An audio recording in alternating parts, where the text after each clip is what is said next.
বাংলাদেশি শিক্ষার্থীদের জন্য স্কলারশিপের অনুমোদন দিয়েছে পাকিস্তান। দেশটির প্রধানমন্ত্রী শেহবাজ শরীফ স্কলারশিপে 100 বাংলাদেশিকে পাকিস্তানে পড়ার সুযোগ দেওয়ার বিষয়টি অনুমোদন দিয়েছেন। বুধবার 20 নভেম্বর দেশটির সংবাদ মাধ্যম সামা টিভি এক প্রতিবেদনে এ তথ্য জানায়। প্রতিবেদনে বলা হয়েছে, বাংলাদেশ সরকার ঢাকা বিশ্ববিদ্যালয়ে পাকিস্তানি শিক্ষার্থীদের উপর নিষেধাজ্ঞা তুলে নেওয়ার পর 100 বাংলাদেশি শিক্ষার্থীকে স্কলারশিপ দেওয়ার সিদ্ধান্ত নিয়েছে দেশটি। এতে করে বাংলাদেশিদের পাকিস্তানে উচ্চশিক্ষা নেওয়ার পথ সুগম হল।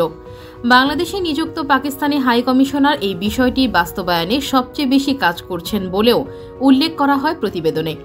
গত সেপ্টেম্বরে বাংলাদেশি শিক্ষার্থীদের স্কলারশিপ দেবার বিষয়ে পাকিস্তানের সরকার ইচ্ছে রয়েছে এমন বিষয়ে সংবাদ প্রকাশ করে দেশটির সংবাদ মাধ্যম ডন।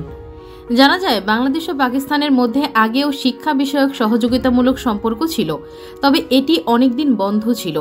স্বৈরাচারী ট্যাগ পাওয়া সাবেক প্রধানমন্ত্রী শেখ হাসিনা সরকারের পতনের পর বাংলাদেশ ও পাকিস্তানের মধ্যে সহযোগিতামূলক সম্পর্ক নতুন করে শুরু হতে যাচ্ছে। আর এরই মধ্যে বিভিন্ন খাতে দুই দেশের সহযোগিতামূলক সম্পর্ক তৈরি হয়েছে। সম্প্রতি পাকিস্তানের করাচি থেকে সরাসরি চট্টগ্রামে এসেছে একটি পণ্যবাহী জাহাজ। বিবিসি জানায়, বাংলাদেশের স্বাধীনতার পর প্রথমবারের মতো পাকিস্তানের করাচি থেকে কন্টেইনার বহনকারী জাহাজ সরাসরি এসে ভিড়েছে বাংলাদেশের চট্টগ্রাম বন্দরে। গত কয়েকদিন ধরে এ নিয়ে সামাজিক যোগাযোগ মাধ্যমে ও গণমাধ্যমে অনেক আগ্রহ তৈরি হয়েছে। পাকিস্তানের করাচি থেকে ছেড়ে আসা MV ইউয়ান জিয়ান ফা জং নামের এই জাহাজটি গত 13 নভেম্বর চট্টগ্রাম বন্দরে এসে ভিড়েছিল। চট্টগ্রাম বন্দর কর্তৃপক্ষ জানিয়েছে, পণ্য খালাস হয়ে গেলে পরদিন জাহাজটি বন্দর ত্যাগ করেছে। জানা গেছে, দুবাই টু চট্টগ্রাম রুট ধরে আসা জাহাজটির পরবর্তী গন্তব্য ইন্দোনেশিয়া। নতুন এই সার্ভিসটি চালু করেছে দুবাই ভিত্তিক একটি প্রতিষ্ঠান। তবে এত বছর পর বাংলাদেশে পাকিস্তান থেকে কন্টেইনারবাহী জাহাজ কেন এলো? কেনই বা এটি এত তাৎপর্যপূর্ণ? এই কন্টেইনারগুলোতে কি আনা হয়েছে তা নিয়ে মানুষের কৌতূহল কম ছিল না।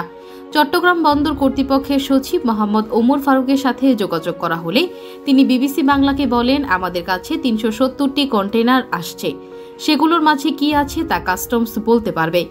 চট্টগ্রাম কাস্টমস হাউসের উপকমিশনার মোহাম্মদ সাইদুর রহমান বিবিসি বাংলাকে বলেছেন, ফেব্রিক্স, চুনাপাথর, সোডা, অ্যাশ, পেঁয়াজ, ম্যাগনেসিয়াম কার্বনেট, ডলোমাইট আছে।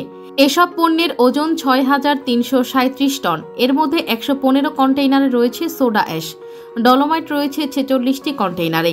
এ বিষয়ে কাস্টমস কর্মকর্তারা জানিয়েছেন, কন্টেইনারগুলোর মধ্যে বেশিরভাগ টেক্সটাইল শিল্পের কাঁচামাল।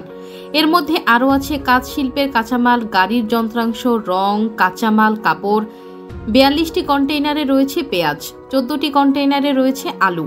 আর এসব পণ্য আমদানি করেছে বাংলাদেশ আকিস গ্লাস কারখানা, Pacific jeans, Square pharmaceuticals, Nasir glass, X ceramics, Hafiz corporation, MR tradings ইত্যাদি প্রতিষ্ঠান। পাকিস্তান থেকে জাহাজে লোড হয়ে 297টি কন্টেইনার, বাকিগুলো লোড হয়েছে দুবাই থেকে। সংযুক্ত আরব আমিরাত থেকে এসেছে খেজুর, marble, clock, copper wire, gypsum, লোহার টুকরো। একটি কন্টেইনারে অ্যালকোহল জাতীয় পণ্যও রয়েছে। বলা হচ্ছে, পাকিস্তান থেকে জাহাজে লোড হয়েছে 297টি কন্টেইনার, বাকিগুলি লোড হয়েছে দুবাই থেকে। সংযুক্ত আরব আমিরাত থেকে এসেছে খেজুর, marble, clock, copper wire, gypsum, লোহার টুকরো। একটি কন্টেইনারে নেশা জাতীয় পানীয় ও পণ্যও রয়েছে। জানা গেছে, সাধারণত বড় কন্টেইনার বহনকারী জাহাজগুলোতে বিভিন্ন বন্দর থেকে মালামাল নামানো ও তোলা হয়ে থাকে। ফলে একটি জাহাজে বিভিন্ন দেশের বন্দর থেকে যেমন কন্টেইনার তোলা হয়, তেমনি বিভিন্ন দেশের বন্দর থেকে আপলোড করা কন্টেইনার তারা নির্দিষ্ট কোনো বন্দরে নামিয়ে দিতে পারে।